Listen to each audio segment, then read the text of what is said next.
Assalamualaikum warahmatullahi wabarakatuh. Kepada seluruh jamaah dimanapun berada, melalui video ini kami atas nama Yayasan Sahabat Sampai Surga ingin mengucapkan ribuan terima kasih karena atas bantuan, kontribusi, wakaf dari jamaah sekalian. Alhamdulillah kita telah membebaskan 1 hektar lebih tanah yang kedepannya akan berdiri pondok pesantren tafsir Al-Quran Ibnul Azhar. Bisa kita lihat di belakang saya inilah tanah di mana ada di antara kita yang menyumbang 1 meter, ada yang 2 meter, ada yang bahkan sampai 1000 meter. Alhamdulillah, semoga itu semua dicatat sebagai amal soleh di sisi Allah yang terus mengalir pahalanya sampai kita berjumpa dengan Allah Subhanahu wa Ta'ala. Dan kembali kami mengajak jamaah untuk berkontribusi dalam rangka pembangunan pondok pesantren, ya seberapapun yang kita mampu.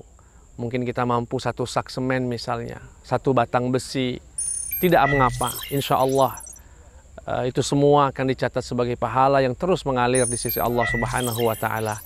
Dan nanti bagaimana cara penyaluran bantuan itu bisa ditransfer melalui rekening di bawah ini. Sekali lagi kami ucapkan terima kasih dan teriring doa kepada seluruh siapapun yang membantu, yang berkontribusi.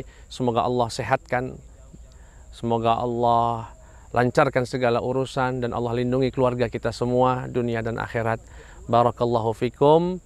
Dan kami mohon doa agar kami tim Yayasan Sahabat Sampai Surga terus diberikan kesehatan, keikhlasan, istiqomah dalam mewujudkan cita-cita mulia ini demi melanjutkan perjuangan baginda Muhammad sallallahu alaihi wasallam, demi melanjutkan perjuangan para ulama dalam membumikan Al-Quran.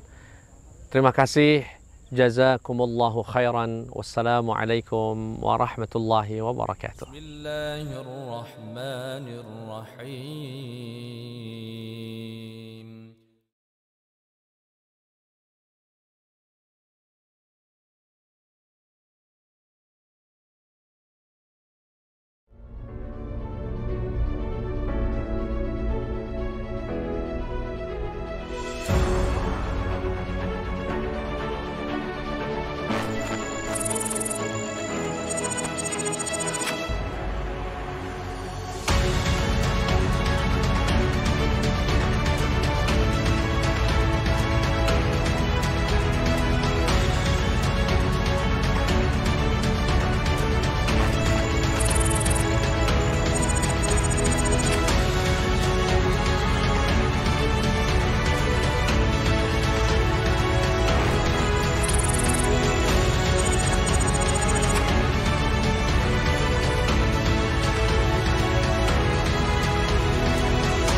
Assalamualaikum warahmatullahi wabarakatuh.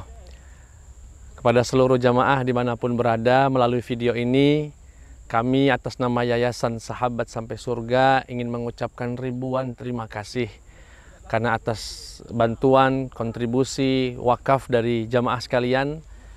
Alhamdulillah kita telah membebaskan 1 hektar lebih tanah yang kedepannya akan berdiri pondok pesantren tafsir Al-Quran Ibnul Azhar. Bisa kita lihat di belakang saya inilah tanah di mana ada di antara kita yang menyumbang 1 meter, ada yang 2 meter, ada yang bahkan sampai 1000 meter. Alhamdulillah, semoga itu semua dicatat sebagai amal soleh di sisi Allah yang terus mengalir pahalanya sampai kita berjumpa dengan Allah Subhanahu wa Ta'ala. Dan kembali kami mengajak jamaah untuk berkontribusi dalam rangka pembangunan pondok pesantren, ya seberapapun yang kita mampu. Mungkin kita mampu 1 sak semen misalnya, 1 batang besi, tidak mengapa. Insya Allah itu semua akan dicatat sebagai pahala yang terus mengalir di sisi Allah Subhanahu wa Ta'ala. Dan nanti bagaimana cara penyaluran bantuan itu bisa ditransfer melalui rekening di bawah ini. Sekali lagi kami ucapkan terima kasih dan teriring doa kepada seluruh siapapun yang membantu, yang berkontribusi. Semoga Allah sehatkan, semoga Allah lancarkan segala urusan, dan Allah lindungi keluarga kita semua, dunia dan akhirat. Barakallahu fikum. Dan kami mohon doa agar kami tim Yayasan Sahabat Sampai Surga terus diberikan kesehatan, keikhlasan, istiqomah dalam mewujudkan cita-cita mulia ini demi melanjutkan perjuangan baginda Muhammad sallallahu alaihi wasallam, demi melanjutkan perjuangan para ulama dalam membumikan Al-Qur'an. Terima kasih. Jazakumullahu khairan. Wassalamualaikum warahmatullahi wabarakatuh. Bismillahirrahmanirrahim. Bismillahirrahmanirrahim.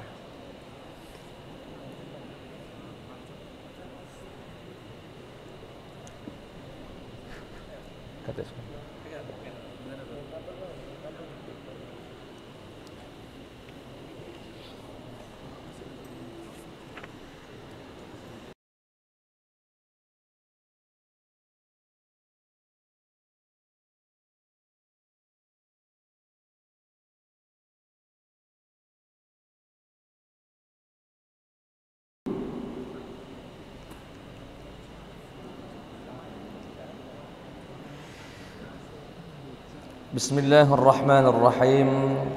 Assalamualaikum warahmatullahi wabarakatuh.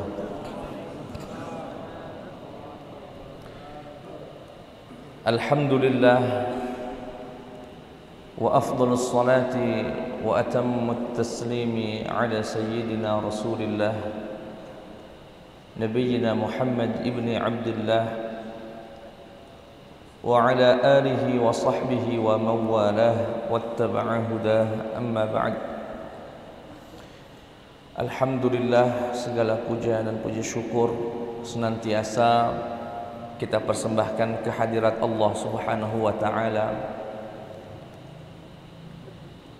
Semoga Allah senantiasa mencurahkan nikmat, rahmat, hidayat, inayah kepada kita semua, dan kita dituntun oleh Allah untuk menjadi hambanya yang pandai bersyukur. Amin ya rabbal alamin.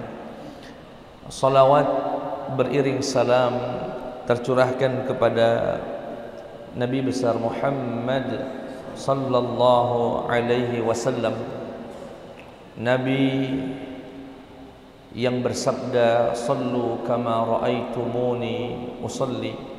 Salatlah kalian sebagaimana kalian melihat aku salat. Semoga majelis ini menjadi salah satu wasilah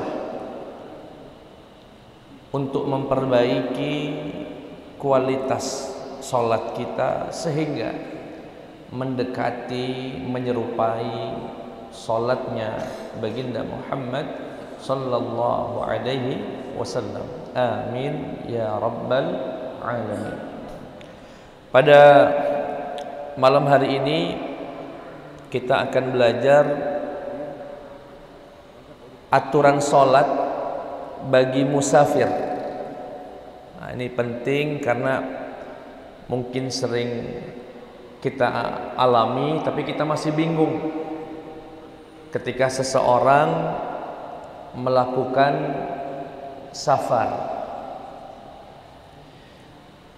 Dan tidak mungkin selesai di satu pertemuan, minimal 2 pertemuan, sehingga sebagian yang nanti belum jelas akan lebih jelas di pertemuan yang berikutnya.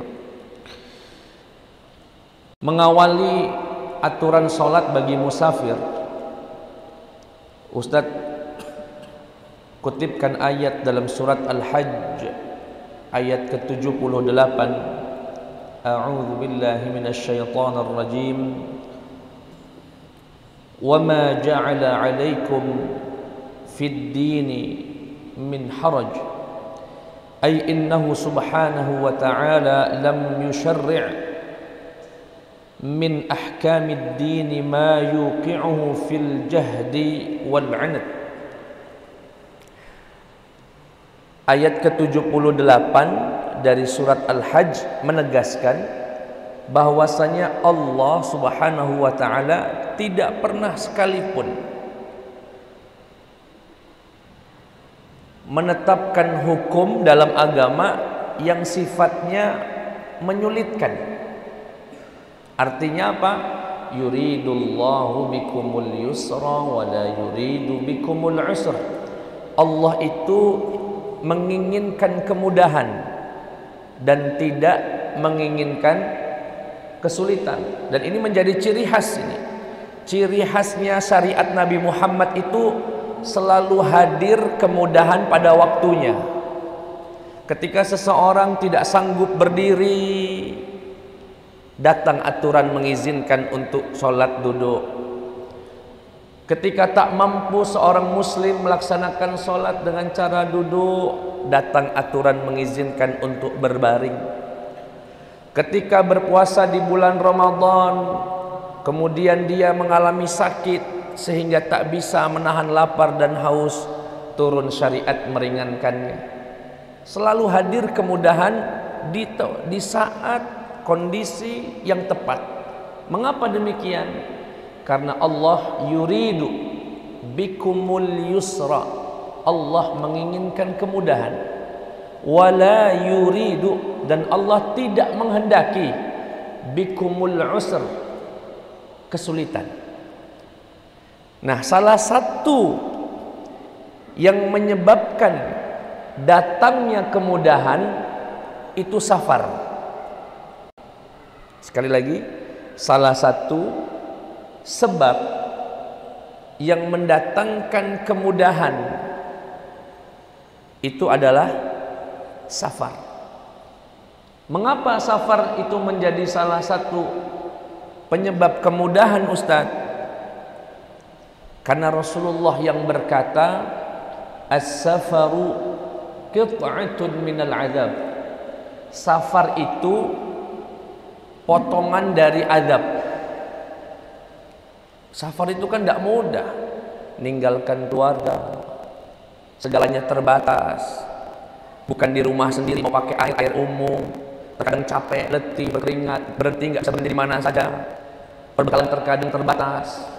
Sehingga safar ini sangat tepat untuk dijadikan alasan datangnya kemudahan dari Allah Subhanahu wa taala. Dalam puasa, orang yang safar boleh enggak puasa? Bayar aja nanti ketika sudah di luar bulan Ramadan, ketika dia tidak sedang safar. Kemudahan dari Allah termasuk salat. Sehingga dalam syariat kita datang kemudahan-kemudahan bagi orang musafir. Apa Ustaz kemudahannya? Ada dua. Yang pertama, bagi orang musafir itu mendapatkan keringanan berupa qasar. Berupa apa? Qasar. Apa itu qasar, Ustaz? Qasar adalah menjadikan sholat yang 4 rakaat menjadi 2 rakaat. Itu namanya qasar. Sekali lagi,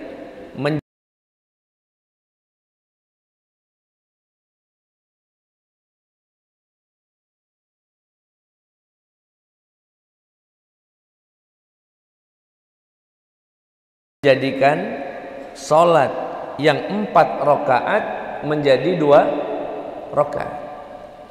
Kalau 3 berarti nggak bisa. Kalau 2 rakaat berarti nggak bisa. Dengan demikian, yang bisa dikosor hanyalah zuhur, hanyalah asar dan isya saja. Subuh dan maghrib tidak ada kosor. Tidak ada kosor. Keringanan yang kedua bagi musafir, yang pertama apa tadi? Qasar. Yang kedua adalah jama'. Apa itu jama'? Melaksanakan 2 sholat di satu waktu sholat. Melaksanakan 2 sholat asar, tapi dilaksanakan di zuhur, jadi 1. atau zuhur dilaksanakan di asar, maghrib dilaksanakan di isya, atau isya dilaksanakan di maghrib. Menggabungkan dua waktu sholat dijadikan untuk satu sholat. Agar apa Ustadz? Ya namanya safar, agar perjalanan nggak setiap habis bunyi azan dia mampir. Allah kasih keringanan. Laksanakanlah dua sholat di waktu yang sama, di waktu zuhur 6 jam kosong nggak ada sholat sampai maghrib lagi. Itu pun kalau maghribnya mau ditunda ke isya dikasih lagi sama Allah. Mudah sekali. Karena agama ini syariatnya Nabi Muhammad Sallallahu Alaihi Wasallam penuh dengan kemudahan. Tapi jangan sekali-kali dimudah-mudahkan. Harus ada aturannya, ada batasannya, tidak boleh sembarangan. Baik, dengan demikian kita sudah tahu bagi seorang musafir punya dua keringanan, qashar dan jamak. Ustadz, dua-duanya boleh tidak? Lah jamak qashar pula boleh. Nanti kita akan pelajari kapan seseorang bisa jamak sekaligus qashar. Malam hari ini kita khususkan qashar dulu. Kita akan belajar hal-hal penting seputar qashar. Yang pertama, dalil dibolehkan mengqashar solat, meringkas. Mengqashar itu meringkas, yang 4 jadi 2. Firman Allah di dalam surat An-Nisa ayat ke-101, Allah Subhanahu wa taala berfirman, A'udzu billahi minasyaitonir rajim. Wa idza darabtum fil ardi falaysa 'alaykum junahun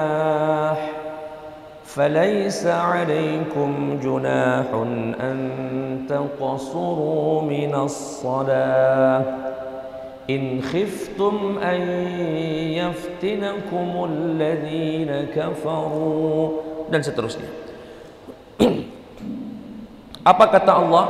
Wa idza darabtum, jika kamu sedang melaksanakan safar, atau melakukan safar, falaisa alaikum junah, tidak ada di atas kalian dosa untuk mengqashar salat. Dari ayat ini jelas sekali ada syariat qashar. Bagi siapa? Bagi orang yang melakukan perjalanan. Cuma sempat terjadi kebingungan dialami oleh seorang sahabat bernama Ya'la ibnu Umayyah, dan dialami oleh sahabat Umar ibnul Khattab. Bingung di mana Ustaz? Bingungnya mah ini ayat tadi, ayat yang menunjukkan boleh kita mengqashar. Bunyi lengkapnya begini: jika kalian safar, tidak dosa untuk mengqashar, tidak dosa, ya boleh. Jika kamu takut dibunuh orang-orang kafir, jika kamu takut dijahati, dilukai, diganggu oleh orang-orang kafir. Dulu orang muslim kalau mau safar dagang takut dia, kaget di tengah jalan disekop sama orang kafir, diancam bahkan sampai dibunuh. Kalau takut, sholatnya qashar biar cepet, pergi langsung, tidak usah lama-lama. Bila perlu tidak ada qobliyah ba'diyah, langsung. Nah, berjalannya waktu, umat Islam ini makin kuat, nggak takut lagi. Artinya rasa aman telah tersebar ke seluruh Jaziratul Arab, ke seluruh penjuru Arab. Artinya sudah nggak takut lagi. Sedangkan Allah mengizinkan silahkan qashar kalau kamu takut. Sekarang sudah nggak takut lagi, sehingga sahabat Ya'la ibnu Umayyah datang ke sahabat Umar. Umar, ini ayat masih berlaku nggak nih? Masih tidak kita boleh mengqashar? Loh, napo? Loh, Allah kan mengizinkan kita qashar kalau takut. Sedangkan sekarang kita sudah merasa aman. Oh iya juga ya. Kata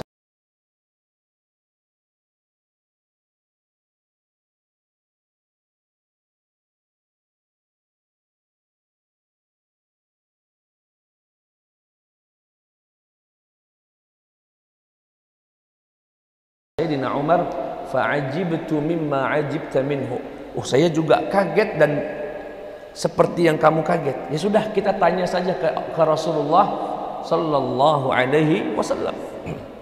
Begitu datang ke Nabi, ya Rasulullah, kita ini sekarang nih masih boleh qasar tidak?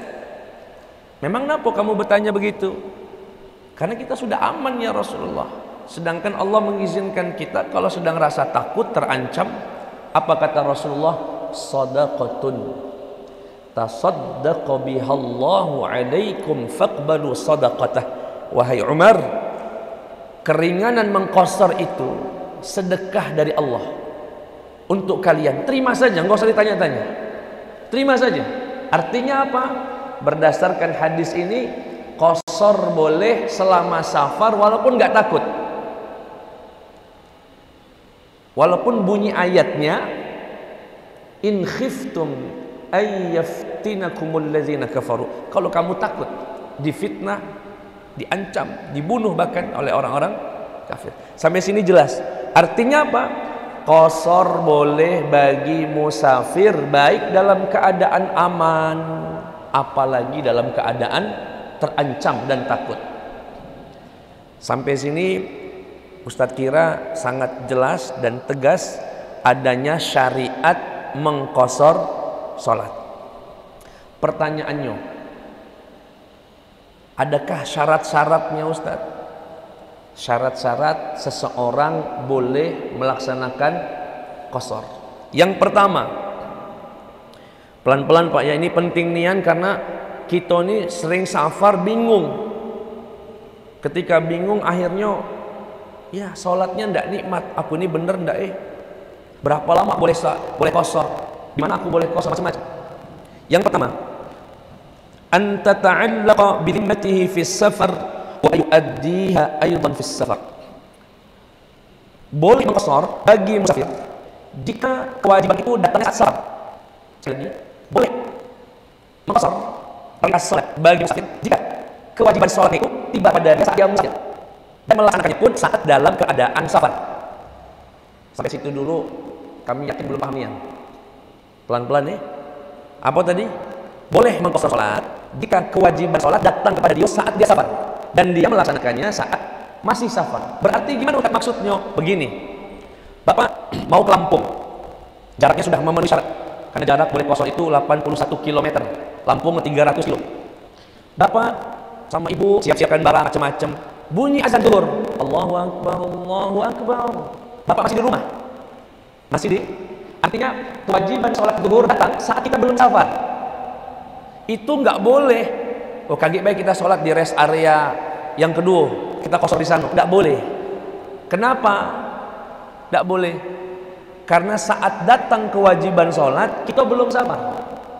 Tapi kalau Bapak berangkat jam setengah 11 atau setengah 12 jalan, baru sampai masuk Kayu Agung bunyi azan zuhur, boleh mengqasar karena Bapak Ibu sudah dalam kondisi musafir.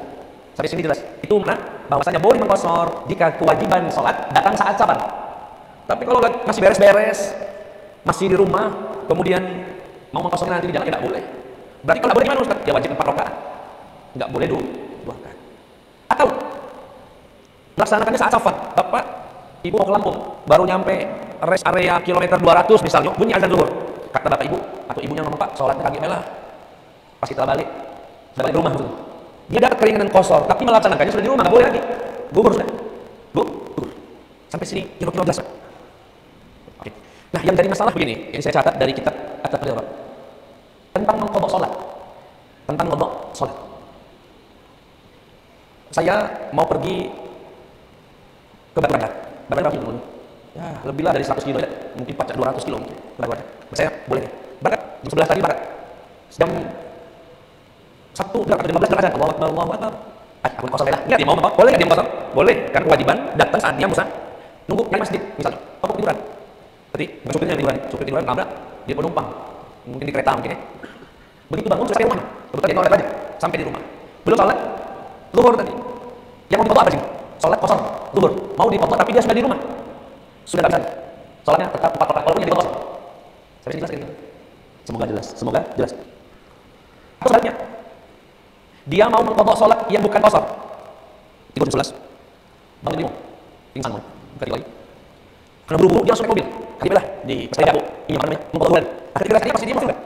Mau mengkodok wajib sholat yang dia bukan kondisi sholat. Boleh nggak sholat kosor? Nggak boleh. Meski dia musafir, nggak boleh kosor dan wajib sholat 4 rakaat. Yang dia adalah sholat yang kita Sumpah dan coba. Baik, semoga dipahami. Yang kedua, syarat yang kedua. An yatawaz suwal an yusafir minha aw yatajawaz anha illa yakun laha suwal. Ini sering sekali salah di sini. Sering sekali. Baik soal kosor menjelaskan. Lu, saya punya teman alumni Al Azhar, tapi belajarnya bahasa Arab, mungkin belum berpikirnya lebih baik. Jadi kami satu rombongan mau ke Indonesia waktu itu dari satu berangkat ba'da zuhur, kurang lebih berangkat setelah azan zuhur. Niatnya mau jamak tadi, mau kosor mau mendak, sampai di bandara macam-macam administrasi, sampai asar, menjelang asar ya. Teman-teman itu saya tanya, udah pada sholat udah tadi jamak di kos-kosan? Sudah di jamak di kos-kosan? Jamak apa? Jamak zuhur sama asar? Oh tidak sah. Kenapa tidak sah? Syarat yang kedua agar boleh menjamak atau mengkosor sudah keluar dari kampungnya. Sudah keluar dari kampungnya. Jadi nggak boleh bapak menjamak mengkosor di rumah. Batasnya mana Ustaz? Batas bolehnya itu. Kalau dia tinggal di kampung yang punya perbatasan, maka sudah keluar batas baru boleh menjamak atau mengkosor. Selama belum keluar, berarti kalau orang Pedi baru jalan, baru nyampe Keramasan atau baru nyampe perempatan Kertapati itu, yang ke kanan Keramasan kiri Kertapati. Itu belum boleh soal mampir di masjid. Aku nak jamak sholat belum boleh. Karena dia masih di kampungnya sendiri namanya. Dan belum dianggap musafir, baru mau safar namanya. Nah, batasannya mana Ustaz? Kalau dulu orang dahulu di perbatasan, kalau hari ini saya pernah tanya kata guru saya, kalau dia naik pesawat boleh menjamak dan mengkosor kalau sudah sampai bandara. Kalau dia naik kereta kalau sudah sampai stasiun. Kalau dia naik transportasi umum sudah sampai terminal. Jadi nggak boleh dari sini baru nyampe Suro, masih Suro, kebetulan azan mampir dia, menjamak sholat belum boleh, masih wong Pegum tuh, masih wong 9 tuh. Jadi harus keluar daerah dulu. Ya kalau kita ini keluar Palembang lah. Kalau di sana berarti KM 15, 14, 15. Kalau ke arah sana sudah masuk tol, rest area pertama, Ayu Agung misalnya. Itu baru boleh. Jadi orang safar itu boleh mengkosor sholatnya kalau sudah meninggalkan batas wilayah tempat tinggalnya. Kalau masih di rumah atau masih di masjid di kampungnya, tidak boleh menjamak dan mengkosor. Sampai sini jelas insyaallah. Jadi salah kadang-kadang sambil merapikan barang ininya, sambil jalan apa namanya bunyi azan kemudian dia menjamak di rumah, nggak boleh karena dia belum besar. Yang ketiga, ini penting nih. Yang ketiga, alla yanwiyal musafiru iqamata 4 ayamin ghayr yaumai ad-dukhuli wa ruju' fil makan alladhi yusafiru ilaih. Pak, Bu, Bapak Ibu safar. Bapak nanya dulu sama diri Bapak, sama diri Ibu. Mau berapa hari di Lampung itu? Dari Palembang. Mau berapa hari? Kalau Bapak dari Palembang sudah niat mau kemana? Mau ke Lampung. Berapa hari sana? 6 hari. Di atas 4 hari niatnya. Maka dia tidak boleh mengkosor selama di Lampung. Dia hanya boleh mengkosor selama di perjalanan saja. Saya ulangi lagi, syarat yang ketiga. Orang boleh mengkosor salat jika dia boleh mengkosor salat jika dia tidak berniat tinggal di tempat tujuan lebih dari 4 hari. Selain hari masuk dan hari keluar. Jadi mirip-mirip 6 hari. Mohon maaf, coba pelan-pelan saya bingung gitu. Di wajahnya bingung. Ada bingung lagi ngantuk. Saya mau safar ke Bengkulu misalnya, ke Bengkulu. Ditanya, "Adli, berapa lama Bengkulu?" Niatnya 5 hari. 5 hari itu sudah lebih dari 4 hari berarti. Niat tinggal di sana 5 hari, balik lagi Pak. Orang yang niat tinggal di tempat tujuan lebih dari 4 hari, selain hari masuk dan hari keluar, tidak boleh lagi sholat selama di Bengkulu. Begitu sampai Bengkulu, langsung sholatnya 4 rakaat. Zuhurnya 4 rakaat, asarnya 4 rakaat, isya'nya 4 rakaat. Tidak berlaku bagi dia qasar, walaupun itu bukan kampung halamannya. Kenapa? Karena dia sudah niat tinggal di sana lebih dari 4 hari, dia dihukumi sebagai mukim, bukan musafir. Tapi selama perjalanan boleh. Begitu tiba di Bengkulu, habis masa berlaku dia sebagai musafir. Karena niat. Ustaz, tapi saya di Bengkulu tadi nggak sampai 4 hari, Ustaz. Niatnya cuma 3 hari, Ustaz. Tidak lebih dari 4 hari, cuma niatnya 3 hari. Maka selama 3 hari di Bengkulu, selama itu juga boleh qasar. Nah, kemana? Nah, ke Bogor, Ustaz. Oh, jauh, Bogor. Berapa lama di sana? Ayo bentar, Ustaz. Sampai sana 2 hari, 3 hari balik. Nah, 2 hari, 3 hari balik. Selama 2 hari di sana, atau 3 hari di sana, atau bahkan 4 hari di sana. Ya, karena tidak boleh iqamah 4 ayat. Maksimal 3 hari, mohon maaf. Maksimal 3 hari. Dia tidak niat 4 hari. Maka selama di sana, dia boleh mengqasar, dia boleh jamak. Ya, nanti kita akan belajar masalah jamaknya di pertemuan minggu depan. Datang ke Bogor, nginep di hotel, nginep di homestay, nginep di pondok pesantren, nginep di mana. Selama di sana, jamak qasar, aman. Itu kalau kurang dari 4 hari, 3 hari, 2 hari, sehari. Selain hari masuk dan hari keluar. Hari masuk maksudnya datang hari Senin. Ya di hari Senin itu masih bisa qasar. Begitu masuk hari baru, sudah berlaku hukum apakah dia musafir ataukah dia dianggap mukim.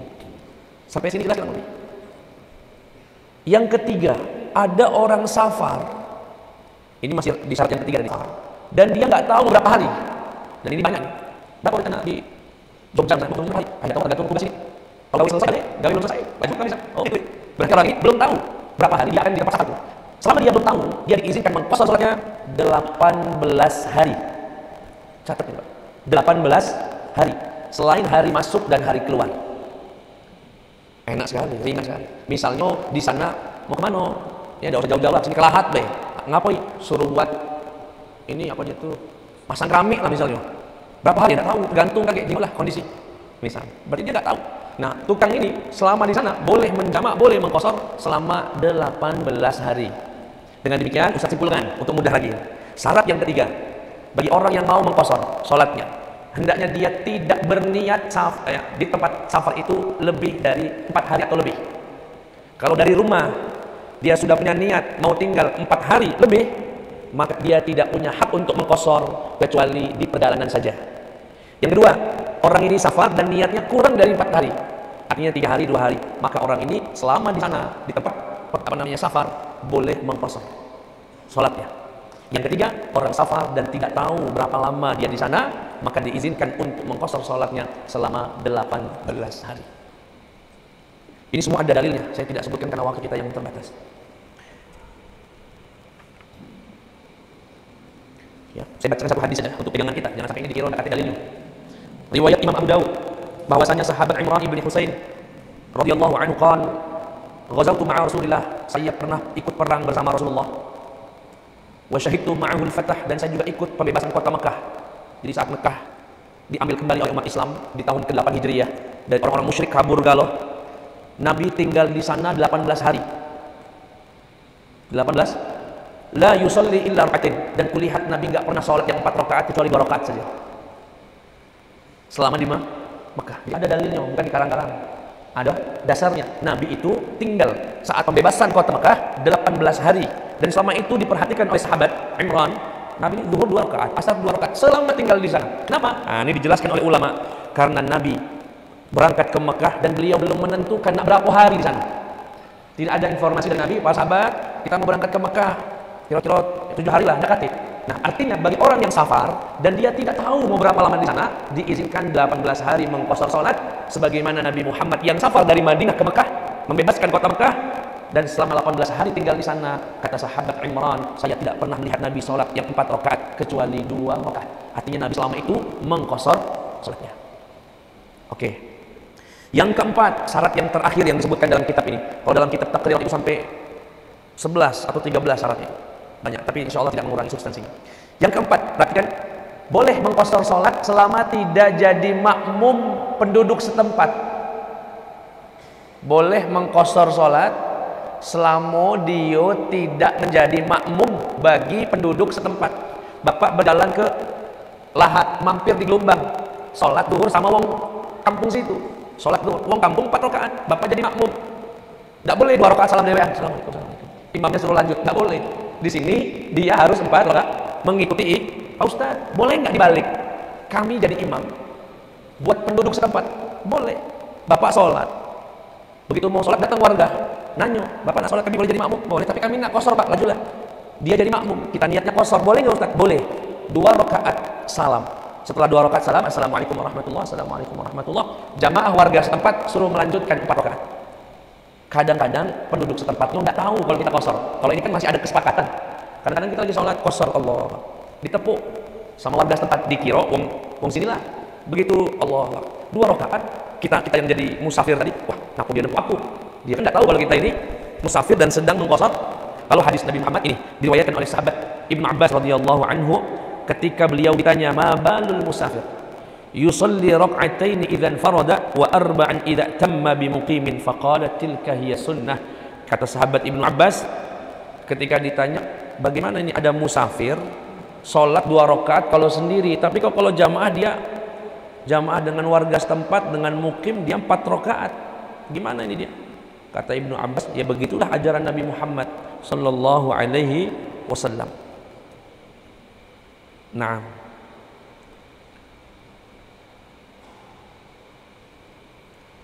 dan seterusnya, ya, dan seterusnya. Sampai sini jelas kira-kira? Artinya kalau kita makmum bersama orang setempat, ya nggak bisa qashar, sempurnakan sholatnya. Tapi kalau kita jadi imam, dan itu boleh. Kita salam saja 2 rakaat, boleh mengqasar. Nanti makmumnya suruh melengkapi 2 rakaat lagi. Baik. Yang terakhir yang ingin kami sampaikan dengan cepat, karena ini pengalaman, ada sebagian jamaah yang terkesan sungkan melaksanakan qasar, bahkan menganggap salah orang yang qasar. Biasanya begini,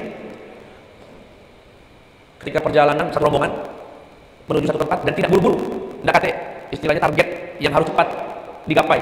Ketika mampir di masjid, biasanya ibu-ibu atau bapak-bapak ngomong, "Nggak usah jamak lah, nggak usah diqasar, kita nggak buru-buru ini." Atau bahkan saya pernah mendengar langsung, ada sekelompok rombongan sholat qasar dia. Sebagian memilih untuk tidak qasar. Yang tidak qasar ini ngomong begini, "Apa dia qasar-qasar? Kita tidak buru-buru, apalah." Dengan nada akan menyalahkan orang yang memilih untuk qasar. Timbul di hatinya, "Apa perlu qasar? Cak buru-buru nih ya." Ini justru bisa berdosa orang ini, karena dia menolak sedekahnya Allah Subhanahu wa taala. Orang semacam ini mungkin niatnya baik, pikir dia hitung-hitungan amat sama Tuhan, misalnya. Hitung-hitungan amat sama Allah. Enggak, Pak. Maka dari itu saya jelaskan, ada 4 kondisi qasar lebih afdal dari menyempurnakan salat 4 rakaat. Saya ulangi lagi, kalau kita safar, memenuhi syarat-syarat yang kami sebutkan tadi, kan boleh milih, nak qasar boleh, nak 4 rakaat boleh, bebas. Tetapi ada 4 kondisi di mana qasar lebih afdal dari 4 rakaat. Paham ya? Kapan Ustaz? Yang pertama, ini saya ambil dari kitab karya Habib Hasan Al-Kaf, At-Taqrirat As-Sadidah. Ketika safar lebih dari 123 kilo, atau disebut dengan 3 marahil. Standar safar kita berapa? 81 atau 82 km itu sudah boleh qasar. Tetapi kalau sampai lebih 123 kilo, qasar lebih afdal daripada 4 rakaat. Sini Lampung berarti lebih afdal, kalau sini Lampung lebih afdal qasar. Makanya saya kalau pulang ke Lampung qasar terus. Ngambil sedekah dari Allah Subhanahu wa taala. Sampai sini jelas? Kalau safar lebih dari 3 marahil atau dikilometerkan 123 km. Nak pakai pesawat, nak pakai mobil, nak berjalan kaki, segitu safarnya boleh mengqasar, bahkan afdal daripada memilih 4 rakaat. Yang kedua, qasar lebih afdal daripada memilih 4 rakaat. Kapan Ustaz? Jika timbul di hatinya kebencian pada qasar. Tadi rombongannya tadi. Ketika dia turun dari bus, ibu-ibu, aku pula qasar, cak buru-buru nian. Acara tu besok, bukan hari ini. Salat 4 rakaat deh. Saat itu justru bagi dia afdal untuk 2 rakaat. Agar jangan sampai, ini tujuannya, agar jangan sampai ada di hati kita kebencian pada syariat Allah Subhanahu wa taala. 4 rakaat syariat Allah, 2 rakaat juga syariatnya Allah Subhanahu wa taala. Jadi kalau timbul rasa begitu, justru afdalnya adalah kadang-kadang itu datang kita, rasa tidak enak, nak 2 rakaat, rasa 4 rakaat. Sampai sini jelas? Yang ketiga, kapan qasar itu afdal? Jika dia ragu tentang kebolehan qasar, ragu terhadap dalilnya. Benar aku, pas qasar ini ada dalilnya aku. Nah, ragu dia, mungkin tidak pernah ngaji dulunya. Saat itu sunnahnya afdalnya qasar. Kenapa? Karena dalil kebolehan qasar ijma'. Ijma' itu lebih kuat bahkan dari potongan ayat. Yang tahu sufi tahu kami. Ijma' itu kalau sudah dari ijma', itu lebih kuat dari hadis, lebih kuat dari Quran. Kalau sudah ijma'. Ijma' itu apa? Kesepakatan ulama akan penafsiran Al-Quran. Artinya ada ayat-ayat lain bertentangan dengan kesepakatan ini, yang kesepakatan ini juga sumbernya dari Quran, maka ayat ini pemahamannya tidak diterima karena bertentangan dengan Al-Quran. Bertentangan dengan ijma'. Nah, qasar ini ijma' ulama boleh jika memenuhi syarat. Itu yang berapa? Yang ketiga. Yang keempat, afdal qasar bagi seorang ustadz yang punya pengikut. Ya, anggaplah kami, saya bawa rombongan umroh misalnya. Nah, saya kemarin kan bawa rombongan umroh, mampir di Jakarta, transit di Jakarta. Namanya pembimbing selalu pantau sama jamaah. Jingok ustadz qasar atau tidak, jamaah atau tidak. Jingok ini. Saat itu seorang ustadz afdalnya menjamak dengan qasar agar memberikan keyakinan pada jamaah qasar itu boleh. Jamaah itu boleh dan tidak berdosa. Itu syariat Allah, sedekah dari Allah. Perhatikan tadi, ketika Umar berkata, "Ya Rasulullah, masih boleh qasar nih? Kami tak takut lagi." Kata Nabi, "Sedekah, ambil baik." Itu sedekah dari Allah Subhanahu. 4 kondisi itulah qasar lebih afdal dari 4. Sisanya lebih baik tidak mengambil qasar. Artinya apa? Kalau dari sini ke Sekayu itu berapa kilo ya? 70 deh. Tidak nyampe. Sini mana nih? Mana Pak yang biasa sapa-sapa nih? 80 kilo itu mana? Hah? Linggau, jauh Linggau. Lebih. Yang 80 kilo ya? KM 85. KM 80, tidak tahu kampung apa namanya, pokoknya KM 85. Situ, jika Bapak bawa rombongan, afdalnya 4 rakaat zuhurnya. Bukan karena qasar nggak boleh, tapi itu lebih afdal daripada qasar. Tapi kalau sudah 123 kilo, ambillah qasar, karena itu lebih afdal. Saya kira itu yang berkaitan dengan qasar. Minggu depan ya. Nanti semoga yang hadir hari ini hadir juga minggu depan untuk jamaknya, biar pemahamannya tidak setengah-setengah. Ya, mohon maaf atas waktunya. Terima kasih. Subhanakallahumma bihamdika asyhadu an la ilaha illa anta astaghfiruka wa atubu ilaik. Wassalamualaikum warahmatullahi wabarakatuh.